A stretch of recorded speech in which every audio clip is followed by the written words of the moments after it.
SER Podcast.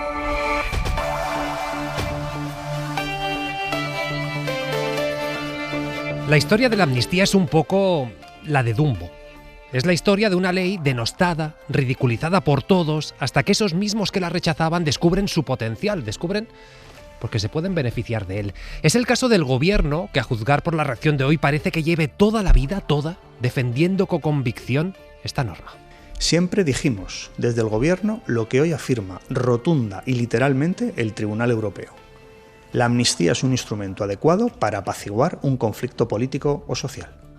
La amnistía pretende reducir las tensiones institucionales y políticas generadas por el proceso de independencia de Cataluña y facilitar un escenario de reconciliación. Pero es que claro, hubo un presidente, un tal Pedro Sánchez, y una vicepresidenta, una tal Carmen Calvo, que decían cosas como esta. El independentismo lo que pide, y lo saben ustedes, y lo saben los telespectadores, es la amnistía. Algo que desde luego este gobierno no va a aceptar y que desde luego no entra en la legislación ni en la Constitución española. Cuando usted habla de que planteemos la amnistía, la única respuesta posible es que eso no es planteable en un Estado constitucional democrático, porque sería suprimir literalmente uno de los tres poderes del Estado, que es el judicial. Claro, esto también vale para los independentistas que decían: cuando el sí gane en el referéndum, nosotros no vamos a obedecer más la legislación española. Y hoy están pidiendo a los jueces españoles que apliquen una ley aprobada por el Parlamento español. Y después está el PP, que hombre, que no es que diga ahora me encanta la amnistía, pero sí que ha reaccionado a la sentencia de Europa afirmando que la respeta profundamente. Y aquí, siguiendo su lógica, esto es como decir que respeta profundamente casi un golpe de Estado. Esta tarde, el Congreso de los Diputados se ha convertido en una Cámara triste, en una Cámara decadente. Es la sesión más triste y más decadente de aquella tarde del 23 de febrero de 1981. Y nos han colado una dictadura. Nos la han colado por la puerta de atrás y estamos al comienzo de ella. Sea como sea, lo cierto es que los populares llevan tiempo aplicando la amnistía a Junts, por lo menos la amnistía política. Porque claro, negociar con Junts es negociar con Puigdemont. Y a Puigdemont le han llamado golpista, fugado, le han acusado de avalar o alentar incluso acciones terroristas, de robar dinero de todos, y a pesar de todo, el espacio que él lidera se ha convertido en un interlocutor válido para ellos. Es decir, o han amnistiado políticamente a Puigdemont o el PP está dispuesto a llegar a pactos con golpistas. Y al final todas estas idas y venidas lo que demuestran es lo excepcional de la amnistía. Se trata de una ley que no satisfacía a nadie, pero que ha acabado siendo útil para todos. Eso sí, para redondear el cuento, quizás hubiera faltado una amnistía contra el delito de hemeroteca. Hoy vamos a comentar esta y otras cuestiones con Lola García. ¿Qué tal? Bona nit, buenas noches. Hola, buena nit. Fernando Garea, ¿cómo estás? Hola, buenas noches. Y María Eugenia Rodríguez Palop, buenas noches. Muy buenas noches. Son las 10:03, las 9:03 en Canarias. Vamos con todo. Y antes de abordar la amnistía, antes de analizar todo esto en profundidad, de escuchar a los protagonistas, dejadme saludar a Alfonso Gea. Alfonso, ¿qué tal? Buenas noches. ¿Qué tal? Buenas noches. ¿Cómo estamos? Porque han detenido al presunto autor del incendio de Loyozuela, en la Sierra de Madrid, donde está desplegada ya la UME, donde hay varios vecinos en la zona desalojados por este avance de las llamas. Alfonso. Así es, la Guardia Civil de Madrid ha detenido a un hombre como presunto responsable de este incendio que comenzaba a las 4 de la tarde en lo que se conoce como la Sierra Norte de la región madrileña. Pablo, son las estribaciones, en definitiva, del sistema central. Sí. Se le ha detenido como presunto responsable de este incendio. No estamos hablando de una persona que estuviera en su finca realizando labores agrícolas, ni mucho menos. Es un varón con antecedentes penales y al que los agentes de la Benemérita le han intervenido dispositivos para hacer llama. Lo ha confirmado Francisco Martín, que es el delegado del Gobierno en Madrid. Una persona que estaba huyendo y tras un aviso por parte de los vecinos, la Guardia Civil ha dado con él, le ha capturado y en estos momentos ya está detenido. Una persona ya con antecedentes por alguna situación de esta naturaleza en otras partes de España. Todo cuadra, además de por el material con el que se le ha encontrado en la mochila que llevaba y por la reacción que ha tenido de que ha sido esta persona quien ha podido con toda seguridad arrancar este desastre.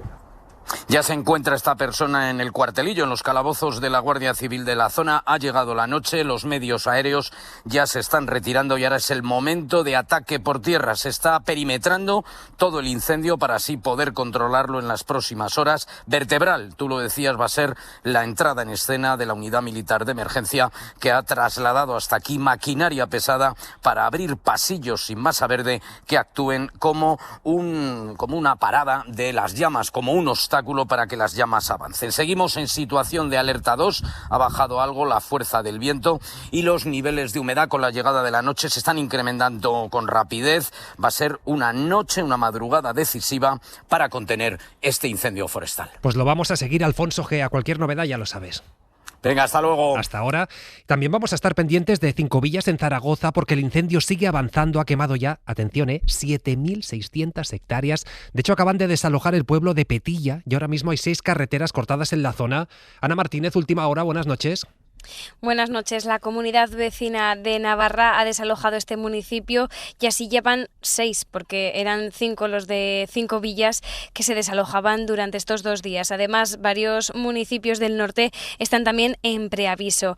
Las condiciones del viento han sido irregulares, hay temperaturas altas, la humedad es baja. Esto ha dificultado el poder controlar este incendio que ya ha alcanzado, como decías, 7.600 hectáreas. Principalmente es masa forestal, aunque también ha llegado algún núcleo de población, como por ejemplo Asín. Estaban preocupados en el término de un castillo. Según las últimas declaraciones del consejero Roberto Bermúdez de Castro, parece que no ha entrado el fuego en el municipio, aunque hemos estado con los vecinos en el pabellón polideportivo donde están alojados y veían con mucha preocupación los vídeos que les llegaban por WhatsApp. Ahora mismo, en este momento, hay 6 carreteras cortadas aquí en la comarca de Cinco Villas. Aquí estaremos pendientes de todas las novedades porque mañana el presidente Azcón vuelve a desplazarse hasta el puesto de mando avanzado en Farasdués. Aquí se encontrará con la vicepresidenta de Transición Ecológica y conocerán de primera mano toda la evolución y nosotros estaremos aquí desde Cadena Ser Cinco Villas para contarlo. Pues lo vamos a contar, cualquier novedad, lo mismo que le he dicho a Ojea, Ana. Pues aquí tienes los micrófonos de Hora 25. Aquí estaremos. Venga, hasta ahora. Pues ahora sí que sí, 17, 9 y 7 en Canarias. Europa avala la amnistía y marca el camino de los tribunales. Y es que el Tribunal de Justicia de la Unión Europea sostiene que la norma contribuyó a la reconciliación de Cataluña y da la razón a los impulsores de esta ley en algunas cuestiones que son clave para el futuro de Puigdemont, para el futuro de Junqueras. Corresponsal en Bruselas, Enrique García Pozo, buenas noches. ¿Qué tal, Pablo? Buenas noches. Enrique, entre otras cosas, la sentencia subraya que el procés no perjudicó los intereses económicos de la Unión Europea y claro, esto es clave para poder amnistiar a los líderes independentistas del delito de malversación. El Tribunal de Justicia de la Unión Europea avala la ley de amnistía, confirma por tanto su pleno encaje con el derecho comunitario. Los magistrados consideran que la norma no pone en riesgo los derechos financieros de la Unión y que aplicar la amnistía a los CDR no contraviene la directiva sobre terrorismo. Son las 2 sentencias con las que los jueces de Luxemburgo responden a las 2 cuestiones que les había trasladado el Tribunal de Cuentas y la Audiencia Nacional. El Alto Tribunal avala además el espíritu de la norma. Para reducir tensiones institucionales y políticas y facilitar un escenario de reconciliación, establece la extensión de la responsabilidad penal de cualquier persona. Es el presidente del tribunal que habla de una herramienta de normalización institucional. En la sentencia leemos que la norma busca reducir tensiones institucionales y políticas y facilitar un escenario de reconciliación. El TJUE resuelve, por tanto, las dudas planteadas por la justicia española sobre seguridad jurídica, sobre igualdad de los españoles ante la ley, sobre su encaje jurídico en el derecho comunitario. Los jueces entienden que la norma es compatible con el principio de cooperación leal o la garantía de la tutela judicial efectiva. Que aquí alguien puede pensar, venga, pues ya está, todos amnistiados, se acabó el debate, y no, todavía hay que esperar para que la amnistía sea efectiva. Pedro Jiménez, buenas noches. Hola, Pablo. Aquí en el caso de Puigdemont y Junqueras, la clave es que tras el pronunciamiento de Europa, el Constitucional dictamine y que después el Supremo aplique o no la amnistía. Lo mismo pasa con el Tribunal de Cuentas, en el caso, por ejemplo, de Artur Mas. La pregunta, Pedro, es, tras este pronunciamiento de Europa, ¿qué margen hay para que no lo hagan, para que no amnistíen a los líderes del procés? El Supremo mantiene la orden de busca y captura nacional contra Carles Puigdemont y sigue vigente la inhabilitación de Oriol Junqueras hasta 2031. Esta sentencia no va a provocar cambios. El entorno del expresidente fugado no se plantea instar al Supremo a que levante la medida cautelar y pueda volver a España. Y el Supremo tampoco ve cambios a corto plazo. La clave, nos dicen, está en la sentencia que dicte después del verano el Tribunal Constitucional. Si corrige o no la interpretación que ellos hicieron del delito de malversación. Consideraron que no era amnistiable, no solo por afectar a los dineros europeos, un argumento que ha rechazado de plano el TJUE, sino también porque supuso un enriquecimiento personal de los líderes independentistas que pagaron el referéndum ilegal con dinero público y no con el dinero de su bolsillo. Hay otro aspecto en el que se barrunta batalla judicial, aunque no afecte a estas caras políticas del procés, es el delito de terrorismo, porque la sentencia deja en manos de los jueces españoles decidir los hechos que son actos terroristas y que por lo tanto estarían excluidos de la amnistía. Pues no te vayas, Pedro, que en un rato volvemos contigo para comentar la otra noticia judicial del día, que es la decisión de la Audiencia Nacional sobre el caso Begoña Gómez. Por aquí me quedo. Venga. Desde Cataluña, el presidente Salvadori ya no tiene dudas. Él cree que los tribunales ya no tienen excusa para no aplicar este perdón. La ley es constitucional, como así lo dictó el Tribunal Constitucional en su momento, y la ley cumple con el derecho europeo. Pido, pues, su aplicación diligente e integral. Ahora bien, esto es lo que dice ella, pero ¿qué supone esto para el independentismo? Laura Pons, Barcelona, bona nit. Hola Pablo, ¿qué tal? Bona nit. Laura, tanto Puigdemont como Junqueras lo ven como un triunfo parcial porque todavía falta que los tribunales españoles, esto que decíamos, apliquen la amnistía, y la pregunta en tu caso es si este pronunciamiento de Europa, si esta perspectiva de que la amnistía sí acabe siendo efectiva, va a cambiar en algo la relación con el gobierno de Pedro Sánchez.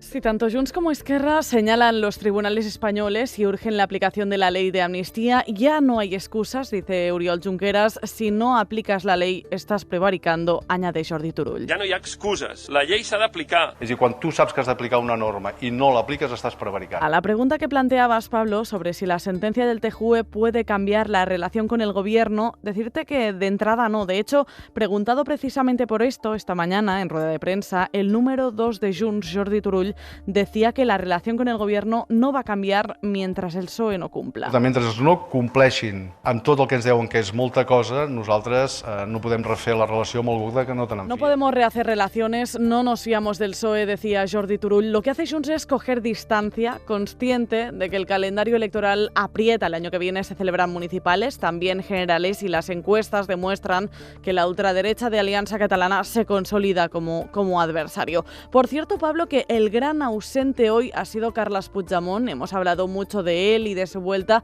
Sin embargo, no le hemos visto. Hemos tan solo leído un mensaje en las redes sociales donde explicaba que el camino de la represión no ha terminado. Fuentes de Junts evitan pronunciarse sobre el calendario. Son conscientes que el regreso no será inminente. Pues dejadme que a esta hora salude al abogado del expresidente Puigdemont, Gonzalo Boye. ¿Qué tal? Bona nit. Bona nit. ¿Cree que tras este pronunciamiento de Europa todavía hay margen para que los tribunales españoles no apliquen la amnistía? Yo creo que no lo hay siempre y cuando queramos seguir formando parte de ese grupo de Estados miembros de la Unión Europea respetuosos del derecho de la Unión. Es decir, hay un grupo de Estados que están un poco al margen del derecho de la Unión y que han sido reiteradamente de forma sancionada, pero España presume de estar siempre en el epicentro de la Unión y del derecho de la Unión, y por lo tanto lo que cabe es cumplir.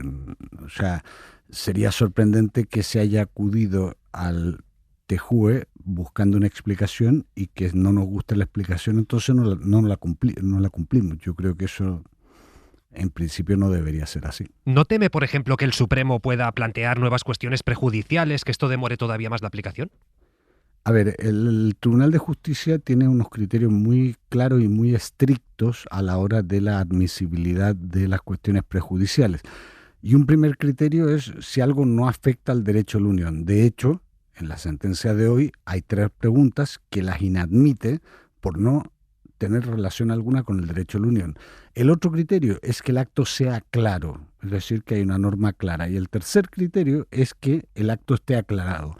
En este caso, todo lo concerniente a la ley de amnistía ha sido aclarado en estas 2 sentencias por parte del Tribunal de Justicia de la Unión Europea y no van a admitir otra cuestión prejudicial a trámite. Es decir, sería un gran ridículo pretendiendo ir al TJUE con otra cosa sobre una ley que ya ha sido profusamente aclarada por parte del TJUE, porque basta ver las dos sentencias para tener claro cuál es el criterio al respecto. ¿Tiene más de victoria jurídica o política? Bueno, yo puedo valorar la victoria jurídica, pero también creo que objetivamente hay una victoria política. La ley avalada por el Tribunal de Justicia ha sido la ley que Junts forzó que se aprobase. Es decir, había una ley hasta el 30 de enero, Junts votó en contra de esa ley de amnistía por una razón muy sencilla, porque mucha gente quedaba fuera, mucha gente y muchas cosas quedaban fuera de esa ley de amnistía. Y forzó que el texto fuese el que hoy ha avalado el TJUE. Yo creo que eso tiene mucho mérito. Había gente que le interesaba que se aprobase cualquier amnistía y habíamos otros que considerábamos que solo se podía aprobar una buena ley de amnistía. Ahora, con esta ley ya avalada por Europa, me decía, hombre, si España quiere ser de los países homologables a las democracias plenas, tiene que aplicar ya la amnistía. ¿Con qué calendario trabaja? ¿Cuándo calcula que será efectiva?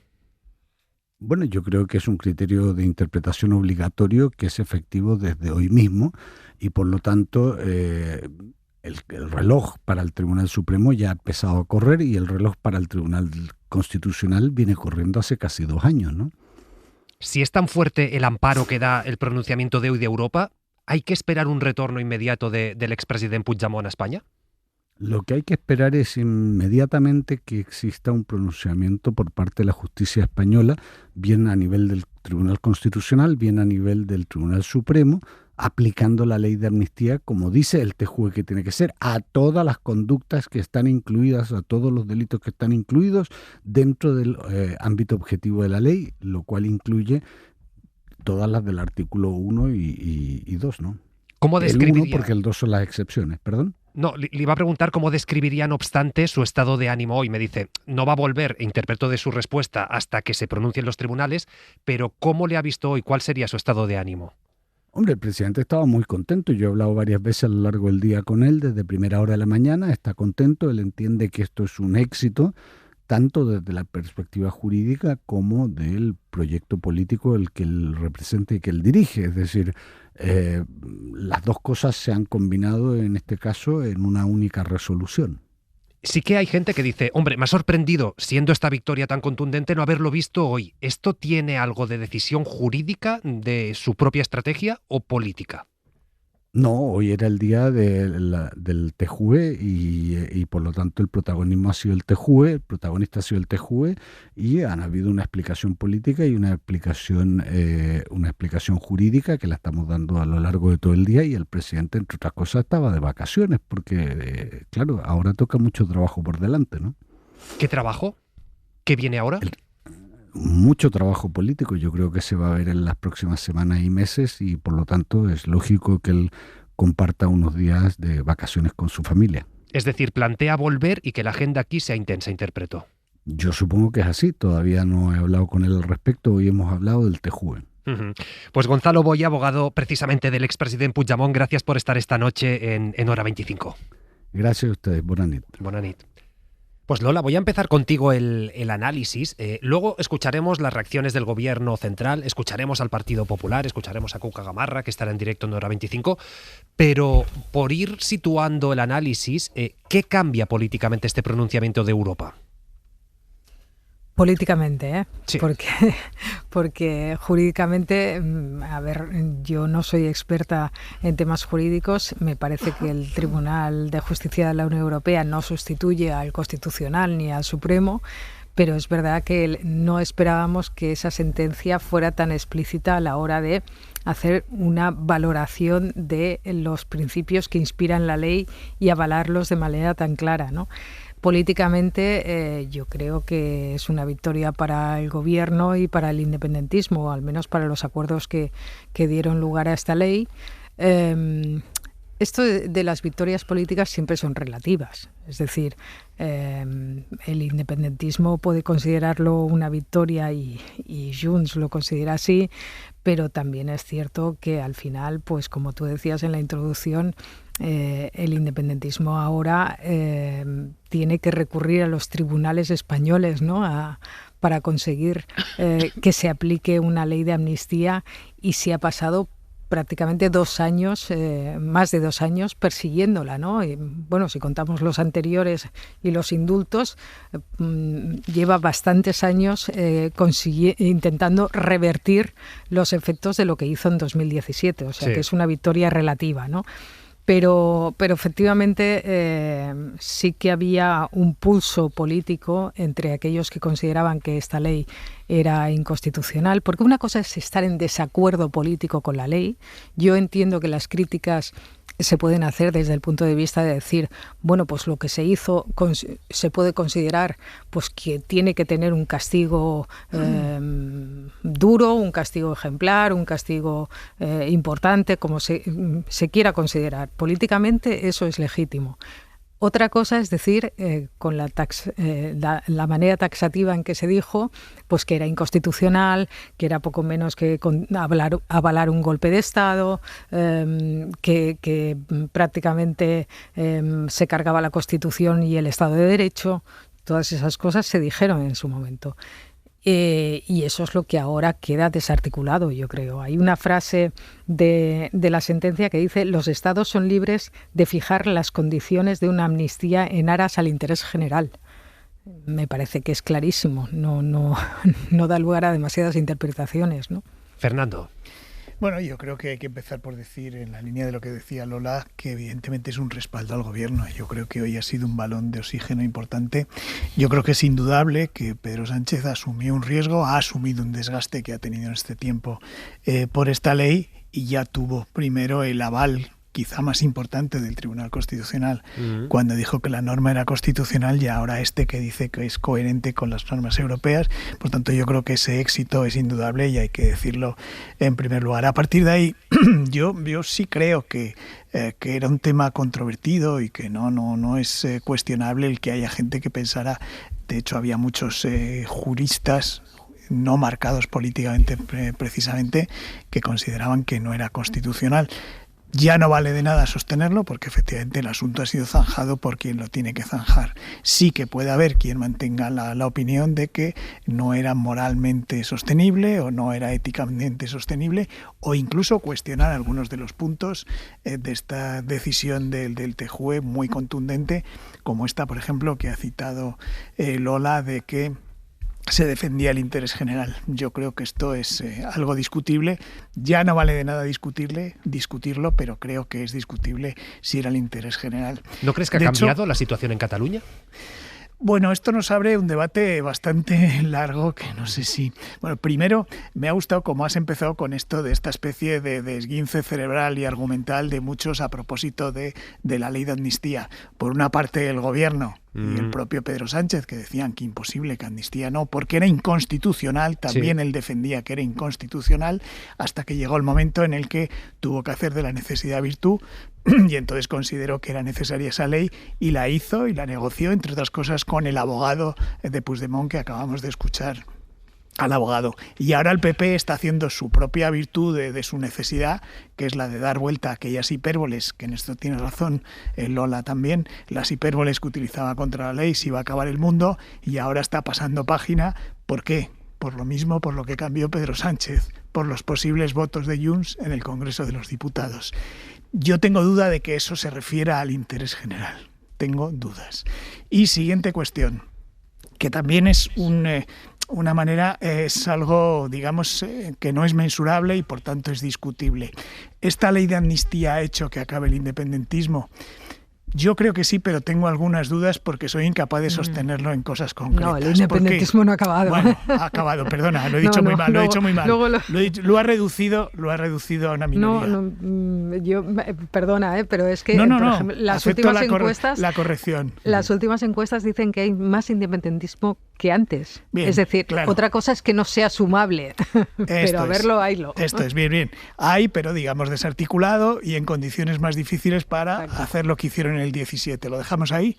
Sí. Vale, bien. Digo, puede ser por la ley de amnistía, pero también puede ser por la acción de la justicia, puede ser también porque se cayeron con el proceso del 17, se cayeron algunos mitos que defendían los independentistas de todo signo, que era, por ejemplo, esto de no, las empresas no se van a ir, y sí que se fueron las empresas, y tuvo un coste desde ese punto de vista para Cataluña.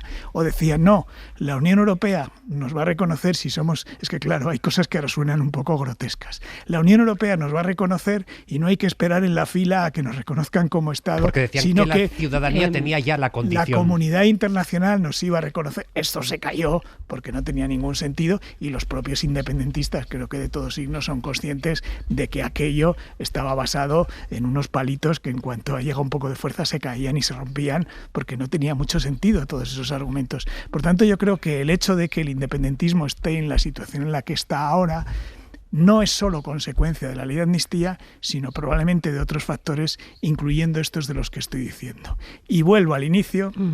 Creo que esto del interés general de la resolución, aunque esta discusión ya solo conduce a la melancolía, porque ya hay una resolución, ya está en vigor y se aplicará cuando se aplique, pero lo del interés general yo lo sigo viendo bastante dudoso. ¿Tú lo ves, María Eugenia, ese interés no, general? Vamos a ver, es que yo creo que se están mezclando cosas.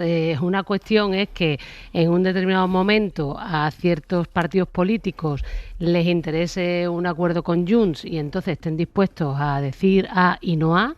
Y esto lo hacen unos y otros, como se ha visto, como tú has mostrado con esta hemeroteca. Y otra cosa muy distinta es que una amnistía no se corresponda o no tenga nada que ver con el interés general. Para empezar, nosotros hemos empezado el sistema democrático con una amnistía, la de 1977, que amnistió cosas bastante peores y refrendada por el Tribunal Supremo. La amnistía se contempla en los textos constitucionales de 11 países de los 27 de la Unión Europea. Hablo de constitucionalización de la amnistía. La amnistía se reconoce en el ámbito legislativo a nivel infraconstitucional en unos 6 países de la Unión Europea. Se reconoce en la ley de enjuiciamiento criminal, se reconoce en la ley de memoria. Es evidente que la amnistía depende evidentemente de la cuestión de la idoneidad y la oportunidad jurídico-política de cada caso, pero la amnistía en términos generales es perfectamente constitucional en el caso español. Y en el caso español es constitucional porque no está excluida. Lo que sí está excluido es el indulto general, que por cierto son tipos de indultos que se han llevado a cabo en España. Indultos masivos, aparte de que ha habido también amnistías fiscales, indultos masivos, como el que hizo Aznar, por ejemplo, en un solo día, indultó a 1.443 personas. Es decir, que eso sí que es inconstitucional. Los indultos masivos, los indultos generales. La amnistía, que pasa necesariamente por el legislativo y que por tanto nunca es una decisión arbitraria del Ejecutivo, no es inconstitucional. Pero si es que y eso esto ya está que decía cerrado. Carmen Calvo, no, aunque esté cerrado es importante decirlo, porque parece como que aquí depende de lo que cada político diga en su momento. No, es que esto no depende de la política y de lo que los políticos digan en su momento. Eso que decía Carmen Calvo, y es constitucionalista, de que la amnistía ataca la separación de poderes, es radicalmente falso. Porque la amnistía siempre es una disposición discrecional del Poder Legislativo. Y no tiene absolutamente nada que ver con ningunear al Poder Judicial. Para empezar, además, porque la amnistía no acaba con el delito. O sea, el delito no lo borra. Lo único que hace es que suspende las consecuencias, pero no borra el delito, por tanto no desactiva la acción del Poder Judicial. Por eso digo que es que son cosas que dicen los políticos en un determinado momento, igual que ahora el Partido Popular pasa página y que yo creo que que son cosas que jurídicamente están bastante claras. Yo hay otra cosa que querría matizar, porque antes sobre el interés general. Es evidentísimo que esta ley de amnistía se hace por la presión de Junts por la necesidad de Pedro Sánchez de los votos de Junts para ser presidente. Eso es obvio. Y que hay un interés político. ¿Eso significa que se desvirtúe que la ley de amnistía está buscando un interés general? Para mí no. Es decir, eso es lo que quiero decir yo, Lola, eso es lo que estaba diciendo. Cuando el PP quitó la mili, fue porque Convergencia lo pidió y lo puso sobre la mesa para que el PP tuviera unos determinados votos. ¿Significa eso que la ley que suprime la mili no pueda tener una justificación en aras del interés general? Pues no.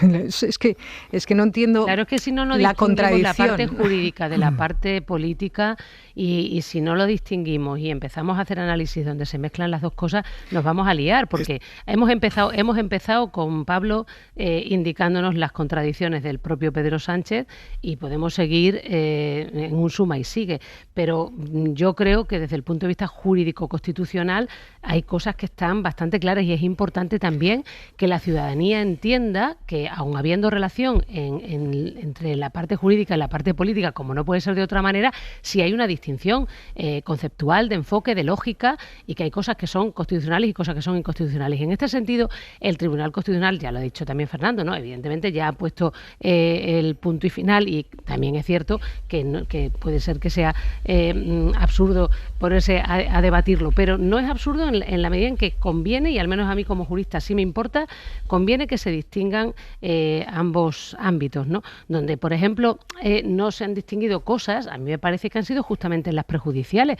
Plantear, por ejemplo, que la declaración de independencia, en la medida en que eventualmente podría haber llevado a Cataluña a salir del Estado español y, por tanto, a disminuir la renta nacional bruta, eso afectaba o ponía en riesgo directo y sistemático el presupuesto de la Unión Europea. Eso sí que es un contorsionismo, madre de Dios.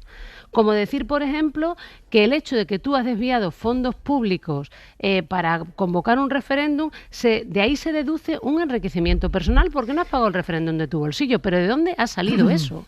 Eso a mí me parece completamente contorsionado, ¿no? Otra cosa después es que se pueda discutir, por ejemplo, si es más o menos compatible, por ejemplo, la cuestión del terrorismo. Pero mira, la cuestión del terrorismo justamente el TJUE la ha dejado en cierto modo abierta. En cierto modo, porque ha dicho claramente, y lo ha dicho además antes la Comisión Europea, que no hay contradicción con la directiva de 2017 y que además solamente se puede considerar terrorismo cuando hay una violación grave de derechos humanos y además es intencionada, ¿no? Fernando. Y por tanto queda bastante excluido el caso. Pero bueno, deja abierta la cuestión, porque ahí sí puede haber una discusión, pero es que hay otras cosas que se han presentado ahí por parte del Tribunal de Cuentas que yo me he quedado perpleja. Fernando. No, a ver, tengo sensación agradable porque hemos echado 2 años para atrás y nos hemos quitado un par de años porque estamos volviendo a un debate que tuvimos hace 2 años que yo no pretendía abrir, ni muchísimo menos, porque he repetido varias Fernando, veces. Fernando, tú y yo lo habíamos tenido, ¿o qué? Sí, vamos, pero porque yo ya he explicado que, en mi opinión, todo lo que se refiere a la inconstitucionalidad de la norma es que ya está zanjado, ya no vale nada discutirlo. Todas estas cosas que has dicho están muy bien, ya las escuchábamos con perdón, que las has explicado muy bien, pero ya está zanjado, completamente zanjado. Lo que intento decir es el cuestionamiento de las personas que siguen dudando de si la ley de amnistía era conveniente o no conveniente. Yo creo que esas dudas son legítimos, que se puedan seguir manteniendo, y uno de los puntos que creo que se pueden seguir manteniendo es el tema del interés general, porque efectivamente, claro, cuando oyes, por ejemplo, esta mañana, por ir ya a lo más concreto, a lo de hoy, oyes al ministro de Justicia, que es verdad que ha tenido un gran éxito, porque Bolaños fue quien redactó la norma, y por tanto hay que felicitarle porque ha conseguido que los organismos indicados para eso la han avalado jurídicamente, y por tanto desde ese punto de vista estaba bien redactado. Pero claro, luego han añadido cosas como esta que has dicho tú antes, Pablo, esto de es la posición que siempre ha mantenido el gobierno. Bueno, no. El gobierno mantuvo primero que no había que hacer nada, luego que había que hacer los indultos y con eso era suficiente, y luego la amnistía. Y creo que esto no es un tema del pasado, sino que es de hoy exactamente, porque creo que también hay que explicar cuál ha sido el proceso que nos ha traído aquí. A partir de aquí, yo creo que el Tribunal Supremo, me parece a mí, que una vez que ha habido este pronunciamiento tan claro del TJUE y antes del Constitucional, yo creo que cuanto antes se aplique, siguiendo el procedimiento de que pase primero por el Constitucional y luego el Supremo, yo creo que no tendría mucho sentido que lo demorara haciendo nuevas consultas o similares. Me parece que es un tema que ni los que estaban, digamos, jaleando la crítica a la ley de amnistía, que era el Partido Popular, creen ya en este debate. Es un debate que al PP ya no le interesa porque tiene otros intereses y porque considera que socialmente, una vez que ellos forzaron mucho a la sociedad en este tema, porque esta es otra de las cosas que hace mal el PP, en mi opinión, y es que fuerza con hipérboles a la sociedad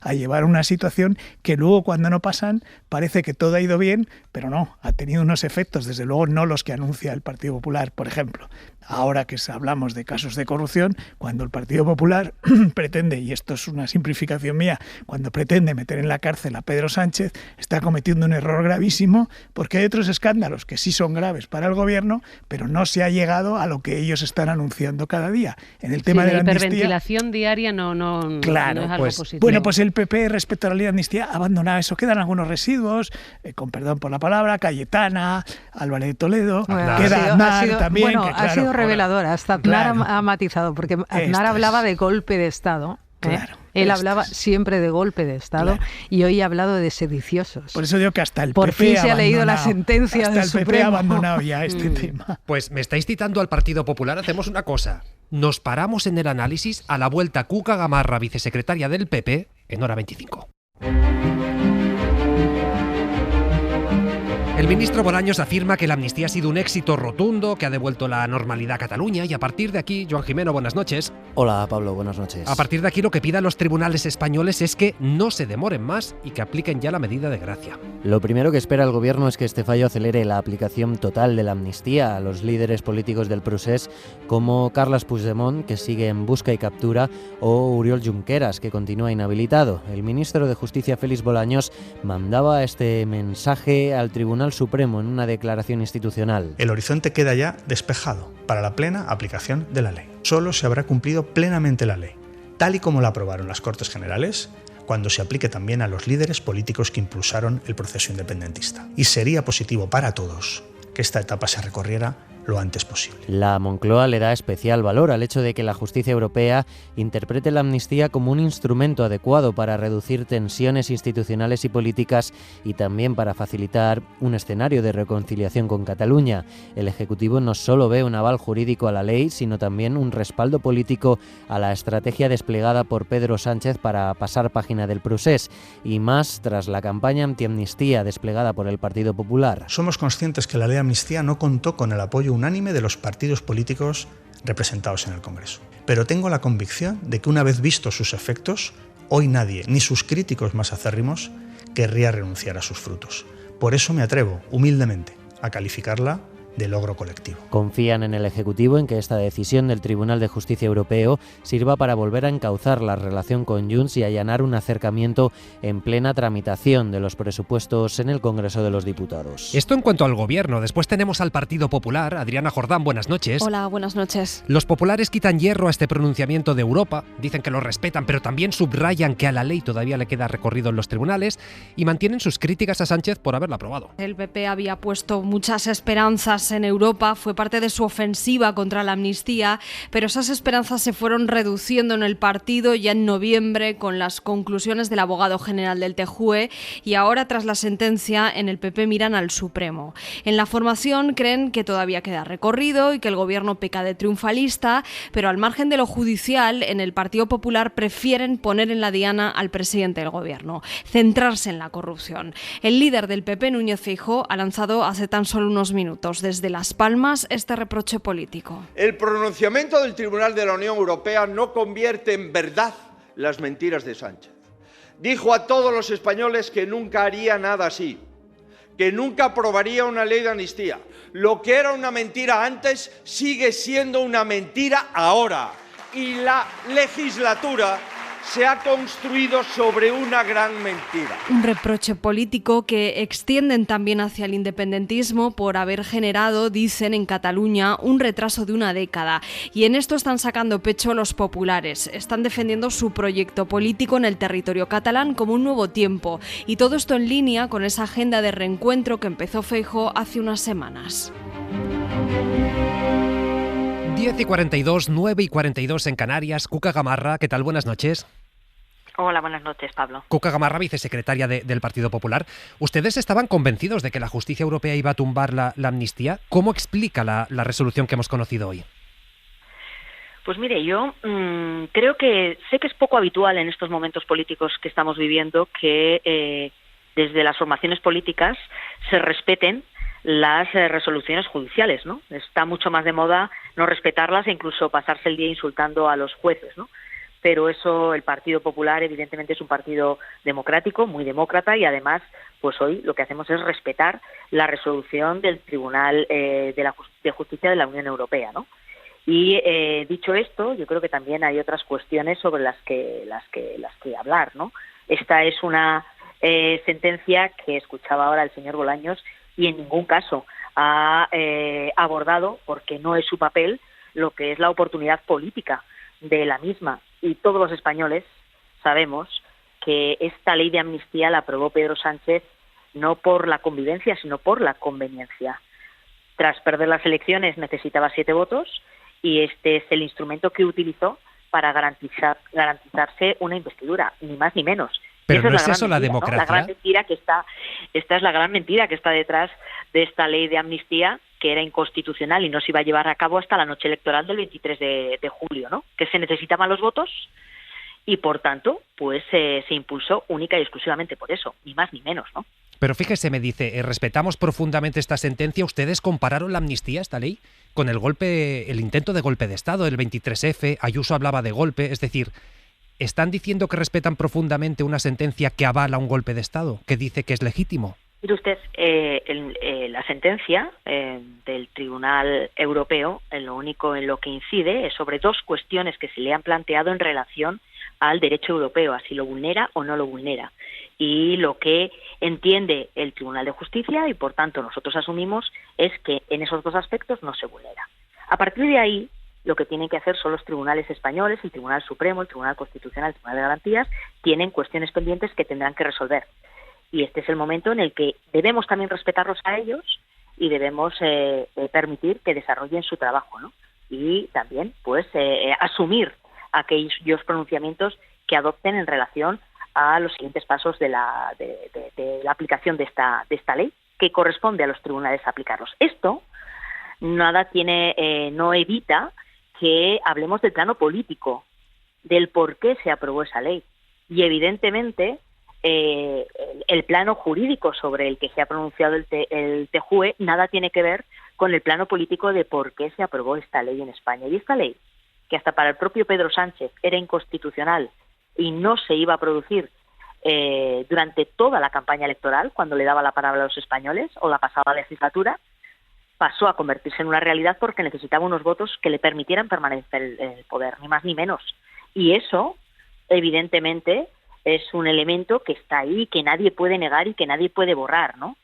Por tanto, esta sentencia resuelve cuestiones de derecho europeo, pero no puede convertir en verdad las grandes mentiras de Pedro Sánchez.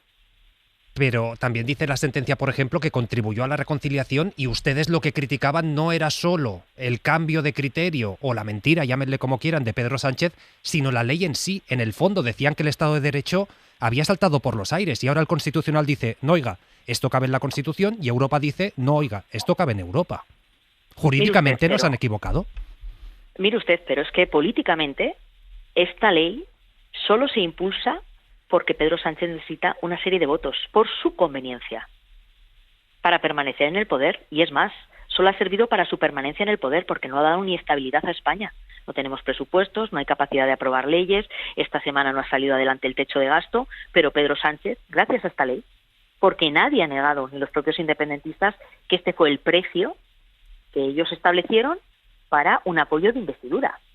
Y eso, lo que lleva detrás, entre otras cosas, es la impunidad de una serie de delitos a cambio de permanecer en el poder. Y no nadie puede obviar que este fue y ha sido lo que ha movido la aprobación de esta ley. Esto los españoles lo sabemos perfectamente. Del mismo modo que el rechazo a esta ley por parte de la sociedad española fue desde el primer momento elevadísimo. ¿Y por qué? Porque todos sabíamos a qué respondía. Y aquí está una gran mentira que nadie puede borrar. Y evidentemente ningún pronunciamiento desde el ámbito jurídico puede cambiar la realidad desde el ámbito político. Esto ha sido así desde el primer momento, ¿no? No se elimina todas esas responsabilidades políticas que están detrás del por qué aprobar esta ley. Claro, pero cuando ustedes, por ejemplo, hicieron que la mili dejara de ser obligatoria, lo decía antes Lola, fue porque necesitaban los votos de Convergència. Cuando cedieron parte del IRPF a Cataluña fue porque necesitaban los votos de Convergència. Y si entramos en el terreno de el decir una cosa en campaña y hacer la contraria en el gobierno, podemos ir a la bajada de impuestos de Rajoy, que dijo yo no voy a... Mire usted, me va a permitir, pero no se puede comparar una decisión como eliminar la mili, ¿no? Como usted dice, con que al final de lo que se esté hablando a través de o una la Guardia ley de Civil en Cataluña. ¿Cómo? Digo, o la Guardia Civil en Cataluña, que perdió muchísimo peso tras ese pacto, que eso fue muy contestado. Bueno, me va a permitir, pero el Partido Popular, la presencia de la Guardia Civil en Cataluña, la presencia del Estado en Cataluña nunca se ha puesto en cuestión. Todo lo contrario, se ha fortalecido y somos los garantes de todo eso. Pero de lo que estamos hablando es de que a través de esta ley hay gente que ni tan siquiera va a tener que rendir cuentas ante la justicia. Y eso fue lo que se puso como contrapunto, como parte de una negociación política. Pero hoy sabemos que es legal, por lo menos de acuerdo al derecho europeo. ¿Dónde está el problema, entonces? En que no es moral. Es decir, el debate también aquí es que si un presidente puede negociar privilegios penales a cambio de una mayoría parlamentaria para permanecer él en el poder, después de haber perdido unas elecciones. No fue por la gobernabilidad. ¿Ha habido una legislatura estable, entre otras cosas? No. Es la demostración de que era única y exclusivamente permanecer él. Y esto todo giró y ha girado en torno a la aprobación de esta ley. A partir de ahí no tenemos gobierno. No hemos aprobado y no se ha ni tan siquiera presentado los presupuestos. Hemos visto esta semana cómo se tumba el techo de gasto. No hay capacidad de aprobar leyes, pero sí le permite todo esto a Pedro Sánchez permanecer en el poder y utilizar todos los resortes del poder, entre otras cosas, y fundamentalmente para protegerse de todas esas causas de corrupción que hoy tiene, pero que ya aquella noche electoral sabía perfectamente que tenía encima de la mesa, entre otras cosas porque están en su entorno. Pero no hay que olvidar que si hablamos, por ejemplo, del señor Ábalos, al señor Ábalos hoy sabemos que a esas alturas, cuando se confeccionan esas listas, lo incorporan en una lista electoral, pero perfectamente saben ya los delitos que ha estado cometiendo y la corrupción que había detrás de él. ¿Cómo lo sabe eso? Pero a lo que voy, ¿cómo? Digo, ¿cómo sabe usted que Pedro Sánchez era conocedor de los delitos del señor Ábalos? Hombre, porque a estas alturas todos sabemos que cuando lo cesa no fue precisamente por la mala gestión en el tráfico aéreo. Pero tiene pruebas. A estas alturas están todos los datos encima de la mesa de que, evidentemente, las evidencias, los indicios de lo que estaba ocurriendo en el Ministerio de Fomento era algo que ya se conocía.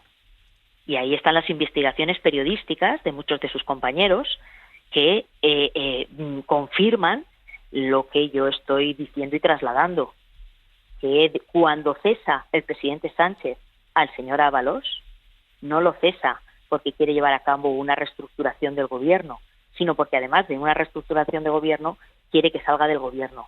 Y quiere que salga del gobierno porque ya se sabía en aquel momento qué tipo de político era y qué tipo de conductas se estaban desarrollando. Pero no la corrupción, señora Gamarra. Conductas ¿Cómo? poco éticas. Sí, hablamos, por ejemplo, lo que se ha publicado, lo que se ha publicado es que sí que era conocedor, por ejemplo, que iba con prostitutas, pero no de que estuviera cometiendo un delito de corrupción, porque si no, Pedro Sánchez estaría encubriendo ese delito de corrupción. Mire usted, querer creer ahora o hacernos creer que no tenía indicios suficientes de todo lo que había en el entorno y lo que estaba pasando dentro del ministerio, bueno, si usted no lo quiere creer, pues allá usted. Pero ¿Rajoy sabía lo de la Kitchen entonces, señora Gamarra? ¿Cómo? ¿Rajoy era conocedor de la Kitchen? No era conocedor de la Kitchen. ¿Y Pedro Sánchez sí de la corrupción del señor Ábalos? Pero vamos a ver, si es que el señor Ábalos es cesado antes de unas elecciones, ¿me quiere decir usted por qué lo mantienen en esas listas electorales? Cuando ya sabía, como usted me está confirmando, cuando lo cesa, esas conductas poco apropiadas que tenía. ¿Le parece a usted normal que se mantenga dentro de una lista electoral alguien que ya conoce el propio presidente de gobierno esos hábitos que usted dice tan poco apropiados, solo hábitos parece ser. Yo no digo lo que han publicado algunos medios, yo no lo sé. Ah, bueno, usted decía, como decía hace un momento, que solo eran los porque hábitos. Me citaba lo que se había publicado, lo publicado es eso. Déjeme que le pregunte por Carles Puigdemont también, porque hoy ha dicho que su objetivo es que sí, que se acabe la represión para volver a centrarse en el objetivo de la independencia de Cataluña. No sé si esto implica que el Partido Popular rompe los puentes que estaba construyendo con Junts. Mire usted, el Partido Popular tiene su propio proyecto político, un proyecto político en el que evidentemente Cataluña forma parte de nuestro proyecto político, Cataluña, y es con los catalanes con los que nosotros a los que nos dirigimos y con los que nos relacionamos. Y para ellos lo tenemos muy claro. Nuestro proyecto lo que ofrece a Cataluña es abrir un nuevo tiempo que nos permita hablar de lo que necesitan los catalanes, que es más vivienda, menos impuestos, más seguridad, más médicos, mejor transporte, es decir, una mejor sociedad en la que la prosperidad sea lo que se implante. Y esas son las políticas del Partido Popular y esto es lo que a nosotros nos importa. Pero de la mano de Junts, ¿con Junts se puede hablar? ¿Es un posible socio para pactar reformas en el Congreso de los Diputados, para una eventual moción de censura? ¿Se puede contar con ellos cuando insisten en la vía independentista? Mire usted, nosotros tenemos nuestro proyecto y además en nuestro proyecto es en el que estamos trabajando y nos dirigimos a los catalanes, a todas esas personas que tienen un derecho a voto y por tanto son ellos los que van a decidir el futuro de su comunidad autónoma, el futuro de sus municipios y el futuro de España en un conjunto en el que tienen un papel relevante y que pueden tener un mejor papel con buenos políticos y con buena acción política y superando una etapa que solo ha traído al final regresión y una pérdida de oportunidades que es lo que ha promovido desde la irresponsabilidad el separatismo. Pero no me queda claro si esto puede ser o no de la mano de Junts. De Vox sí, porque lo han verbalizado, porque se está viendo en gobiernos autonómicos. ¿Con Junts también? Mire usted, es que nosotros en lo que estamos hablando es en el acuerdo con los ciudadanos. Y estoy convencida de que los ciudadanos nos van a dar la posibilidad de poder gobernar con un amplio marco electoral de escaños y no vamos a necesitar, y aspiramos a ello, a no necesitar a ningún partido y más allá de nosotros mismos, ¿no? Pues Cuca Gamarra, vicesecretaria del Partido Popular, le agradecemos mucho de verdad que haya estado esta noche en Hora 25. Muy bien, muchísimas gracias. Que vaya bien. Quedan 5 minutos para las 11, para las 10 en Canarias. Muy rápido, Lola, luego seguimos comentando. ¿Cómo has visto a Cuca Gamarra? Bueno, yo creo que de la misma forma, antes lo comentabais, me parece que era Fernando, ¿no? Que el PSOE tuvo que hacer de la necesidad virtud y cambiar de opinión, pues ahora el PP también está haciendo su propia progresión, ¿no? Y pasa pues yo tenía apuntadas algunas frases de dirigentes del PP que no se parecen nada a lo que se dice ahora. Ahora se cuestiona la ley de amnistía desde un punto de vista moral y desde un punto de vista político. Pero es que entonces se decía que era la liquidación del Estado de Derecho, destruye la Constitución, es un golpe que supone que el golpe que se dio estuvo justificado, es un acto contra el sistema democrático. En fin, la retahíla es impresionante, ¿no?, de lo que se dijo entonces. Pues está cambiando también, está virando hacia una posición más acorde a esta resolución judicial y refleja justamente la importancia de esta resolución judicial, ¿no? Y yo creo que además es que al Partido Popular le conviene mucho que esto se resuelva ya. Es decir, si, como dicen las encuestas, el Partido Popular va a gobernar España en un plazo breve, le conviene mucho que esto esté resuelto, que Puigdemont vuelva, que se normalice completamente. O sea, a pesar de que la situación en Cataluña, la tensión ha bajado muchísimo, es cierto que no hay una normalización política plena, porque el jefe de la oposición en estos momentos está en Bélgica. Y el segundo partido más importante, bueno, uno de los partidos más importantes en el gobierno de Cataluña ahora mismo, que es Esquerra Republicana, no puede presentar a su líder a unas elecciones. Es decir, normalización plena no existe. Todo eso al Partido Popular le conviene que se arregle. Pues lo vamos a seguir comentando. A mí sí que me ha sorprendido que no quiere descartar a Junts como socio, tampoco quiere verbalizarlo, porque obviamente eso también tendría un coste. A mí me ha sorprendido. Lo vamos a seguir comentando con Lola García, con Fernando Garea, con María Eugenia Rodríguez Palop, pero será a la vuelta. Y un día más, antes de seguir con el análisis, toca parar en Oriente Próximo. Nuria Garrido, buenas noches. ¿Qué tal? Buenas noches. Porque la agencia iraní Tasnim asegura que aviones de combate estadounidenses han lanzado un ataque con misiles contra el aeropuerto de Irán. Hace unos minutos, dicen que se han oído 3 fuertes explosiones. No sé, Nuria, ¿qué más sabemos de esto? Sí, esta está siendo la 6ª noche consecutiva de ataques de Estados Unidos contra Irán y, como decía, según están informando agencias locales, varias infraestructuras críticas están siendo alcanzadas esta noche, entre ellas el aeropuerto de Irán Shahar, donde aviones de combate estadounidenses han lanzado un ataque con misiles. No ha trascendido de momento más información sobre si hay víctimas, pero testigos presenciales en el aeropuerto hablan de que el bombardeo ha sido muy intenso. También en Bandar Abbas, una ciudad en el sur del país, una torre de comunicaciones ha sido alcanzada y se ha producido un corte de electricidad en la zona. Y en Badar Kamir también un puente ha sido objetivo de estos bombardeos. Recordemos que según el Ministerio de Salud de Irán, al menos 35 personas han muerto y más de 300 han quedado heridas en estos últimos días. Y según está informando ahora mismo también Al Jazeera, se acaban de escuchar una serie de explosiones en Kuwait, con lo que hace pensar que Irán está lanzando ahora mismo su respuesta a estos últimos ataques de Estados Unidos, a falta de que lo confirme de forma oficial. Con lo cual, Pablo, tenemos otra noche de ataques cruzados y resulta cada vez más complicado ver el fin de esta guerra. Pues qué complicado. ¿En qué lío nos ha vuelto a meter Donald Trump? Veremos cómo salimos de todo y, sobre todo, esperemos que no se sufran bajas personales, lo más importante siempre. Nuria Garrido, gracias como siempre. Hasta luego. Hasta ahora. Y hasta ahora 11:03, 10:03 en Canarias. La ropa para mañana. Nuria Serós, buenas noches. Hola, muy buenas noches. Mañana el ventilador y el abanico serán necesarios un día más en el este peninsular, en el sur y también en Baleares. De hecho, en Murcia se pueden superar los 40 grados, rozar los 40 en Granada, alcanzar los 32 en Valencia o, por ejemplo, en Santander se quedarán por debajo de los 25. Una jornada con bastantes nubes en el norte y con algunas precipitaciones. Por la tarde habrá tormentas en las montañas del este peninsular y la calima la encontraremos sobre todo en la mitad oriental, más densa en la región de Murcia como también en el este de Andalucía. Y hombre, vamos a sacar también la cabeza en Nueva York, ni más ni menos que en Nueva York o Nueva York, dicen algunos, porque Manu Carreño, buenas noches. Hola Pablo, buenas noches. En nada, en media horita empieza el larguero con toda la previa, supongo, del Mundial. ¿Cómo están los nervios por ahí, Manu? Pues están... Te voy a ser sincero, Pablo, estamos un poco atacados ya sí, todos, claro. pero con ganas de que llegue la final. Tenemos mucho, es la final soñada. O sea, si nos dicen antes de empezar el Mundial que en Nueva York, en la ciudad de Nueva York, se va a jugar la final del Mundial y que la vamos a disputar los campeones del mundo, Argentina, contra los campeones de Europa, España, ya ves. Pues hubiésemos dicho todos, pero por favor, ¿dónde hay que apuntarse? ¿Dónde está la lista de espera? Bueno, pues ese escenario es en el que estamos. Y ahora mismo ya está la selección aquí en Nueva York. Se espera que haya unos 10.000 aficionados españoles que van a poder estar en el MetLife Stadium, donde caben unos 80.000, Pablo, pero dicen que la mayoría, que en la grada, ese partido lo vamos a perder porque va a haber gran mayoría argentina. ¿Ah, bueno, sí? Eso dicen. Yo creo que ese partido es posible que lo perdamos porque hay mayoría de argentinos, posiblemente lo haya en la grada.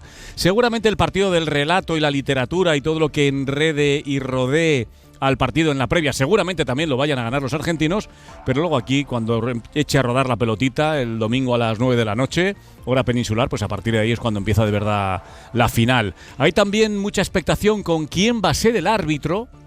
Luego le preguntaremos a Iturralde, todavía no se sabe, pero hay 3 candidatos, un iraní, un jordano y un marroquí. Vale. Lo importante en España es que Lamine esta mañana no ha entrenado, pero que está bien. Pedro Porro tampoco ha entrenado, lo han hecho al margen del grupo, pero están los dos bien, serán titulares sin ninguna duda y que tenemos muchas ganas de que corra el reloj. Vamos a hacer aquí el larguero en el mercado Little Spain, un lugar emblemático donde está lleno de españoles. Ahora mismo hay familiares de claro, jugadores. Y de jamón, dilo. Bueno, mira, te digo una cosa, a más de uno, no voy a dar nombres ni apellidos, pero a más de uno se le han saltado las lágrimas literalmente al ver 40 días después una tortilla de patata. Hombre, y no una tortilla de patata cualquiera, una pedazo de tortilla de patata y un buen jamón aquí en el mercado Little Spain, en pleno corazón, Pablo, de Manhattan. Pues Manu Carreño, nos quitamos el mono, los nervios, todo, lo llevamos por lo menos mejor o en colectivo a partir de media en el larguero. Gracias. Hasta luego. Un Adiós, abrazo. chao. Venga, va, y nos faltaba escuchar a Fernando Garea, María Eugenia Rodríguez Palope comentando, os pido brevedad porque iremos rápido a Begoña Gómez. Estas palabras de Cuca Gamarra aquí en la SER en Hora 25, ¿cómo las has visto, Fernando? Sí, muy breve. Yo creo que hay un interés del Partido Popular, como decíamos antes, de pasar página. Considera, por un lado, que esto ya no es rentable, que si ha habido desgaste para el gobierno ya ha pasado todo el desgaste que podría haber con esto. Tiene además un interés electoral en Cataluña de no perder pie, teniendo en cuenta que en el 23 es prácticamente lo que le sostuvo a Pedro Sánchez, y sobre todo tiene un interés en tener un Junts, lo voy a decir simplificado, limpio para el futuro, para si hace falta negociar o no negociar o llegar a acuerdos. Yo creo que está deseando que se acabe cuanto antes esta historia del procés y la amnistía y, como digo, poder actuar en otro campo de juego que ya no es el que estuvieron hace tiempo. ¿Lo ves igual, María Eugenia? Sí, lo veo igual. Yo creo que ha hecho un ejercicio de cinismo también interesante, ¿no? Aquello de los españoles saben que esa ley de amnistía se votó. Hombre, los españoles también saben por qué están pasando página ustedes, si es que los españoles no son tontos, ¿no? Y yo lo que veo es como, bueno, lo veo un poco de dificultad, así en el horizonte, en el momento en el que tenga que pactar un gobierno con Vox, que ya ha dicho que lo primero que va a hacer va a ser cargarse la ley de amnistía, ¿no? Porque vamos a tener que volver a escuchar este tipo de cosas, ver estos ejercicios de cinismo, igual que lo hemos visto con la prioridad nacional, ¿no? Sí, nosotros queremos gobernar solos hasta que no podemos gobernar solos y entonces tenemos que hocicar como hocica todo el mundo. Pero, es decir, que ni más ni menos, ¿no? Pero eso, yo creo María que Eugenia... es incompatible. No, si me vas a decir que todos son iguales, pues... No te iba a decir eso, perdona. Sí. No, quiero decir que claro que sí, lo que quiero decir es que todo el mundo ve claro estos ejercicios, estos cambios, y eso genera yo creo que genera mucha desconfianza, falta de credibilidad. A mí me entristece en un punto, de verdad. Yo pienso que mucha gente acabará votando a Vox precisamente porque lo considerará coherente, aunque sean locuras las que digan, aunque puedan considerarlos radicales, acabarán apreciando la coherencia, ¿no? Porque claro, cuando llegue este momento, ¿qué va a hacer? ¿Tender la mano a Junts y simultáneamente a Vox? O sea, o no sé, ¿cómo se lo piensan montar? Porque es sorprendente, ¿no?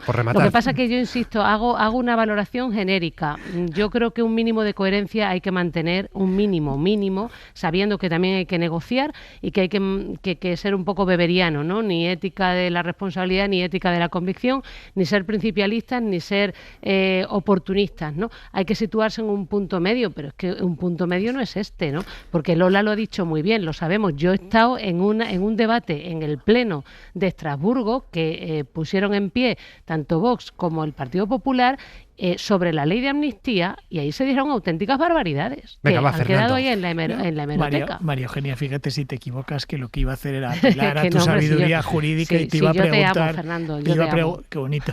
Te iba a preguntar si es verdad, como jurista, lo que todos pensamos, que en la línea de lo que has dicho, esta ley es inderogable porque no tendría ningún efecto si se hiciera. Eso es lo que iba a preguntarte y por eso te intentaba interrumpir. Perdón, ¿eh? Claro que no. Venga, va, que pasamos de tema porque claro que es inderogable. La amnistía es sin duda una de las noticias jurídicas del día, pero es que la otra, lo comentábamos antes, tiene que ver con la mujer del presidente del gobierno. Y es una noticia relevante porque la Audiencia de Madrid avala que Begoña Gómez sea juzgada por un jurado popular, pero eso sí, le retira 2 delitos y le devuelve el pasaporte. Los magistrados admiten que, hombre, dinero lo que es dinero, pues Gómez no ganó demasiado con la cátedra, pero dice que sí que le pudo dar prestigio. Voy a volver contigo, Pedro Jiménez, para preguntarte qué otros argumentos esgrimen los magistrados para mantener el juicio y qué plazos se abren ahora. La Audiencia de Madrid avala el juicio a Begoña Gómez por delitos de tráfico de influencias y malversación. Le retira otros 2, corrupción en los negocios y apropiación indebida. Lleva también ante el jurado popular a su asistente por malversación y saca de la causa al empresario Juan Carlos Barrabés, que tiene otras investigaciones en marcha y hay que esperar a ver qué ocurre con ellas. El auto considera verosímil sostener que Gómez logró la cátedra de la Complutense gracias al influjo desplegado desde su privilegiada posición de esposa del presidente del gobierno. Añade, la sola relación de parentesco por vínculo matrimonial con la más alta autoridad del gobierno de la nación en determinados contextos y circunstancias puede comportar una presión moral eficiente a efectos de un delito de tráfico de influencias. La sala termina recordando el daño de la corrupción a la salud democrática, citando la sentencia del Supremo en el caso Mascarillas. Y ahora la investigación vuelve al juez Peinado, tiene que pedir nuevos escritos de acusación y defensa. Aquí las acusaciones populares de ultraderecha pueden volver a pedir la retirada del pasaporte de Begoña Gómez. Esta medida decae ahora con esta decisión de la Audiencia de Madrid. 11 y 11, 10 y 11 en Canarias. Joaquín Urías, ¿qué tal? Buenas noches. Hola, buenas noches, ¿qué tal? Le pido que aguante nada, 30 segundos, y en nada analizamos esta decisión. Hora 25. Pablo Tallón. Y seguimos conversando con Joaquín Urías, exletrado del Constitucional, profesor en la Universidad de Sevilla. Acabamos de escuchar a Pedro Jiménez contándonos esta decisión de la Audiencia de Madrid que avala llevar a Begoña Gómez a juicio ante un jurado popular. ¿Lo entiende, magistrado? Bueno, a ver, entenderlo es complicado. Yo tengo la impresión, porque lo entiendan los oyentes, de que aquí el juez Peinado y la Audiencia de Madrid han hecho un poco lo de poli malo y poli bueno. Cuando nos llega Peinado con un disparate, con una serie de argumentos muy poco jurídicos, que quiere imputar a Begoña por 4 delitos y que le quita el pasaporte, bueno, pues llegan los otros y dicen, no, 4 no, solamente 2, devolvemos el pasaporte, y claro, parece que el poli bueno está diciendo algo razonable. Sin embargo, cuando uno lee la fundamentación de la sentencia, pues realmente no es tan razonable. Realmente leyendo los argumentos, que es lo que hay que ir, y no a lo puramente, digamos, mediático, en verdad lo que está diciendo la audiencia pues es un poco disparate, porque viene a decir que, lo habéis dicho vosotros ahora mismo, que hay una presión moral por el hecho de que ella sea la mujer del presidente de gobierno, con lo cual eso es delito de tráfico de influencias. Quiero decir, no hay pruebas de que ella haya pedido nada aprovechándose de su situación, pero como es la mujer del presidente, pues deducimos que hay una presión moral. A mí me da la impresión de que eso impide en el futuro que ningún cónyuge nunca de un alto cargo pues pueda tener su propio trabajo, entre otras cosas. Quiero decir, yo creo que es una resolución muy mal fundada, pero claro, viniendo de Peinado, pues nos parece razonable. Habrá quien piense, bueno, todo este proceso ha tenido muchas irregularidades, pero como lo va a juzgar un juzgado popular, van a ser ciudadanos, a lo mejor eso se corrige. ¿Hay algún tipo de implicación en este hecho? Es decir, ¿podemos presuponer si es más probable que vaya a ser condenada por esto, porque sea un jurado popular, que si fuera por un juez? Claro, fíjate, Pablo, históricamente los jurados populares eran una reivindicación de la izquierda. La izquierda decía, como no nos fiamos de los jueces que representan al poder establecido, queremos que sean ciudadanos, que sean pares los que dedican eso.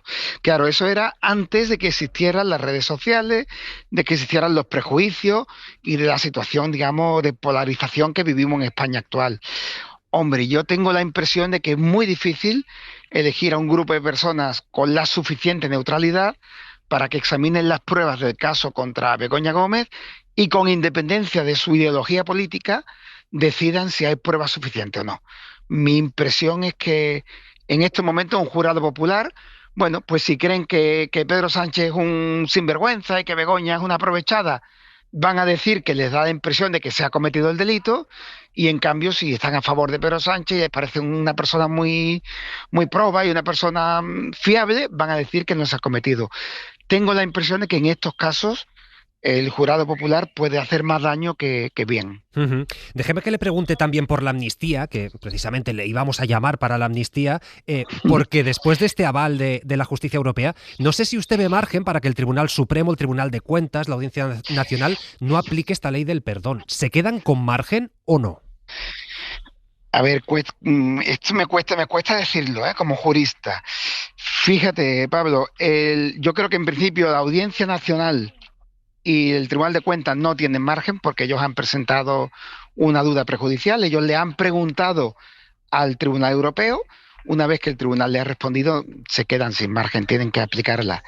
Pero el Tribunal Supremo sí lo tiene. El Tribunal Supremo no ha querido seguir la estrategia de preguntar al Tribunal Europeo y ha dicho el Tribunal Supremo, no, yo respeto la ley de amnistía, pero la interpreto de tal manera que Junqueras y Puigdemont están fuera de la ley y no están cubiertos por la ley.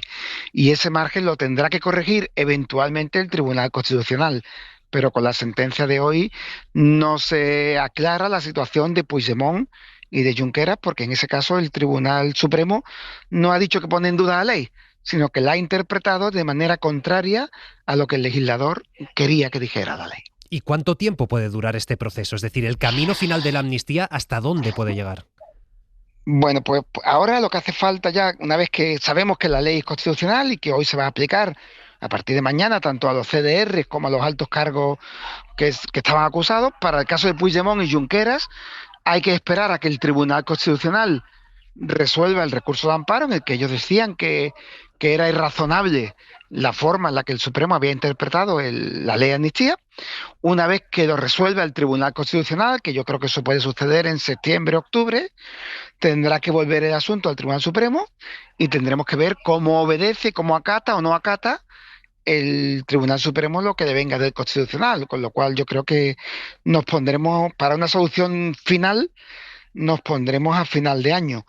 Teniendo en cuenta también que el Tribunal Supremo español parece que a veces se deja influir un poco por los intereses de algún partido conservador, quizás en este caso pues al final sí que se aplique amnistía, pero en cuanto a plazo es muy difícil que se aplique antes de noviembre o diciembre de este año. Pues Joaquín Orías, exletrado del Constitucional, profesor de la Universidad de Sevilla, muchas gracias como siempre por estar en Hora 25. Gracias a vosotros y buenas noches. Buenas noches. Lola, el profesor Urías hacía una reflexión interesante. Dice, tengo la sensación de que el juez Peinado ha jugado el rol de poli malo, consciente de que la Audiencia de Madrid iba a jugar el de poli bueno. ¿Lo compartes? Bueno, no sé, no.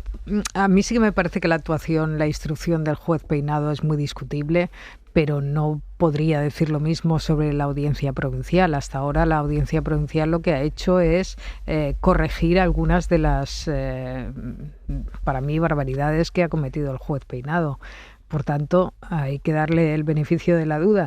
No podemos empezar a decir que todos los jueces están incurriendo en la ufera así como así. A priori me parece que la decisión de la audiencia entra dentro de una lógica. Si eso después tiene que ser pues un juicio conjurado o no. A mí no me gustan los juicios conjurados, personalmente. Yo creo que hay una dicotomía muy peculiar.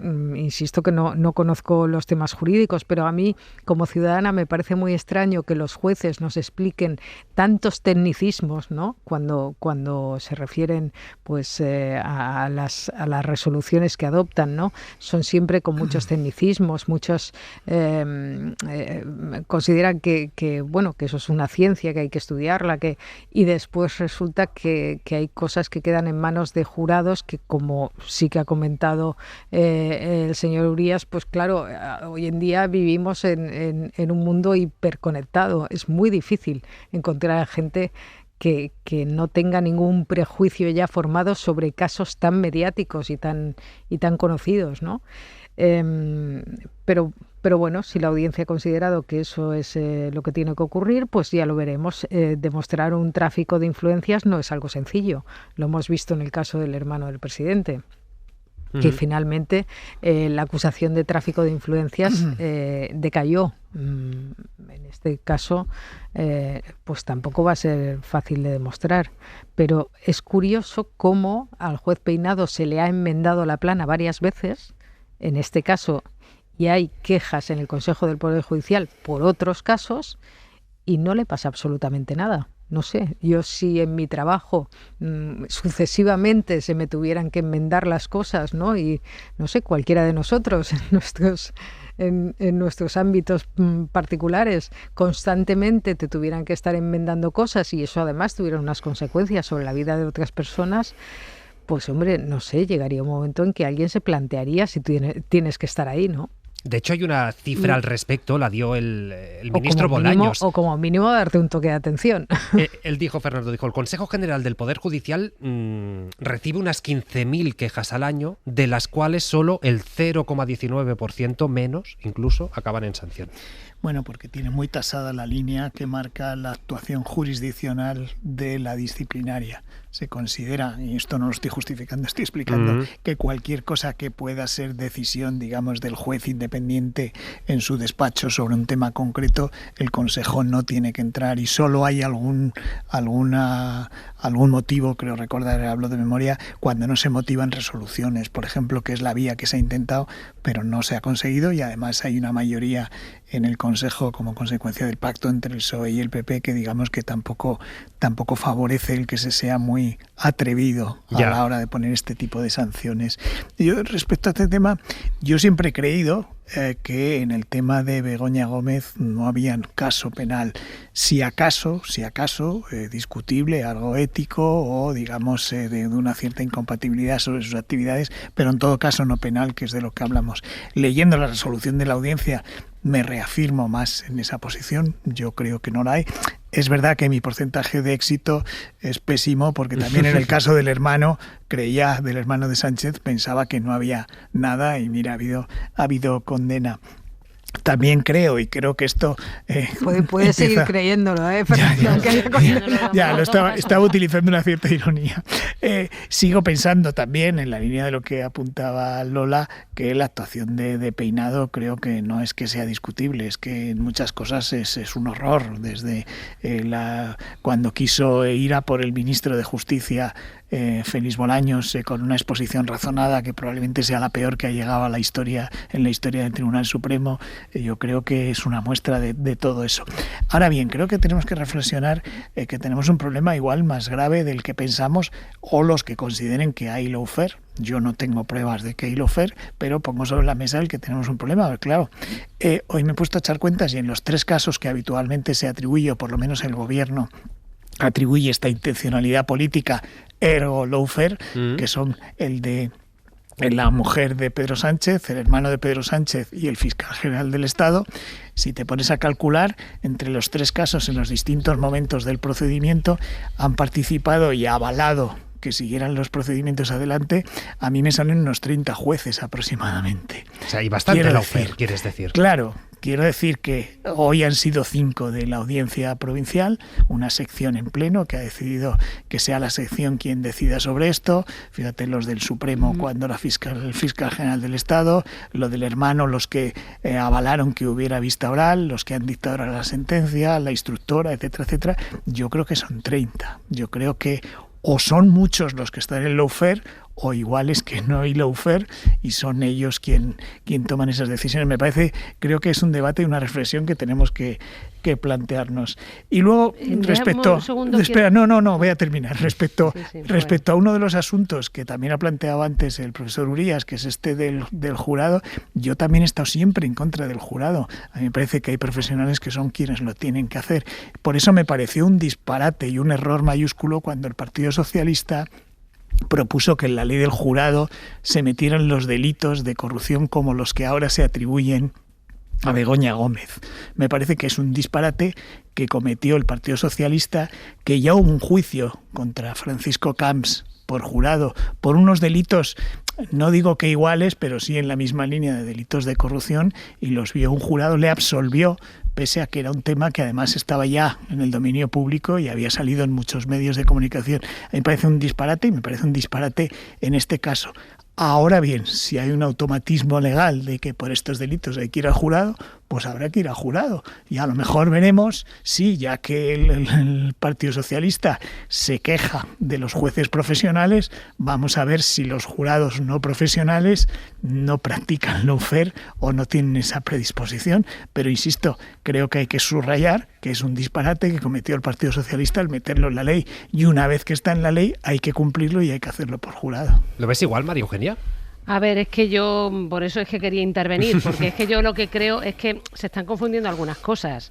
Vamos a ver, el tribunal no decide si entra o no entra el jurado, sino que tipifica la conducta de una determinada manera y resulta que al tipificar así, y ahora voy a clarificar una cosa, al tipificar así entra el jurado obligatoriamente. Claro. La tipificación ha sido malversación, que resulta que es un delito que solo pueden cometer los funcionarios. Solo. Así está establecido en el Código Penal. Ahora, ¿qué dicen ellos?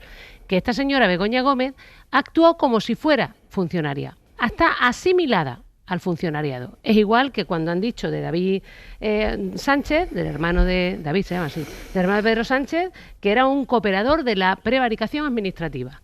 Es decir, son invenciones, directamente invenciones. Yo no hablo de lawfare o no lawfare. Yo digo que esa tipificación no es correcta. Esto es lo que ha dicho el profesor Urías, con el que estoy completamente de acuerdo. Más allá de que dicen algunas cosas del tipo que se deduce indiciariamente que ella, que no había cobrado nada, sin embargo, se beneficia de esa cátedra en la Complutense porque alcanza gran prestigio personal y reputacional y accede a recursos y eventos, considerando que es la mujer del presidente a la que, segunda cuestión, se le adjudica el tráfico de influencias solo por serlo. O sea, resulta que lo que se dice es que por ser mujer del presidente ejerce ya una presión moral eficiente a los efectos de conformar el delito del tráfico de influencias. O sea, esta señora, que ya por sí misma, solo por haberse casado con Pedro Sánchez, es susceptible de ejercer el delito de tráfico de influencias, simultáneamente necesita se necesita esta cátedra de la Complutense por la que no cobra nada para tener por fin prestigio personal y reputacional y acceder a recursos y eventos que parece que de otro modo no son accesibles para ella. O sea, es que es el mundo al revés. Y yo sinceramente creo que eso, sin ser o no ser lawfare, es una barbaridad en términos jurídicos. Y es lo que ha dicho aquí el profesor Urías y estoy completamente de acuerdo. A partir de este momento, cualquier mujer de cualquier presidente es eventualmente una enchufada. Haga lo que haga, tendrá que dejar de trabajar. Y tengo que decir además otra cosa más. Respecto de la instrucción aquí del magistrado Peinado, se le han desbancado 2 tipos penales, 2 delitos, por razones técnicas, porque ha adjudicado apropiación indebida a Begoña Gómez cuando es un delito que solamente aplica a patrimonios privados. Y porque ha adjudicado corrupción en los negocios cuando es un delito que solamente se ejerce en el ámbito del tráfico mercantil entre empresas privadas y por tanto no afecta a la captación de fondos públicos. O sea, este señor ha tipificado, ha adjudicado a Begoña Gómez 2 delitos que no podía haber cometido. Pero es que los demás, por eso estoy de acuerdo con Uría, que uno hace de bueno y otro hace de malo, es que los demás en la audiencia también le adjudican 2 delitos que no puede haber cometido. Bueno, uno por ser mujer del presidente y la otra porque se asimila a un funcionario sin serlo. Es que, vamos a ver, yo no sé si es lawfare o no lawfare, pero desde luego es bastante sorprendente. Y es que es una cosa que se dice literalmente. Y en el caso, por ejemplo, de David Sánchez, cuando hablaban de cooperador, de prevaricación administrativa de otros, porque claro, como él tampoco era funcionario, pues era en este caso un cooperador. Bueno, pero vamos a ver, o eres funcionario o no eres funcionario. Si eres funcionario, hay una serie de delitos que se te pueden adjudicar y si no lo eres, no se te pueden adjudicar. Punto y pelota, ya está, es muy claro. Pues... Todo lo demás son subterfugios que se están usando de una manera completamente laxa. Aquí, en este país, además de usarse de manera laxa la acción popular, que es vergonzoso cómo se está utilizando, porque todo esto ha empezado... Ahí, más allá de que haya lawfare o no, es verdad que sí que hay una persecución por parte de organizaciones ultras que usan la acción popular solo con esto. Sí, vale, Pablo. Nos tenemos que ir, da para mucho el debate, pero por suerte, oye, tenemos todo el verano. Vosotros vais viviendo y vamos comentando con Lola García, Fernando Garea, María Eugenia Rodríguez Palop. Gracias a los 3. Adiós. Bueno, muchas gracias. Que vaya muy bien. Para no perderte ningún episodio, síguenos en la aplicación o la web de la SER, Podium Podcast o tu plataforma de audio favorita.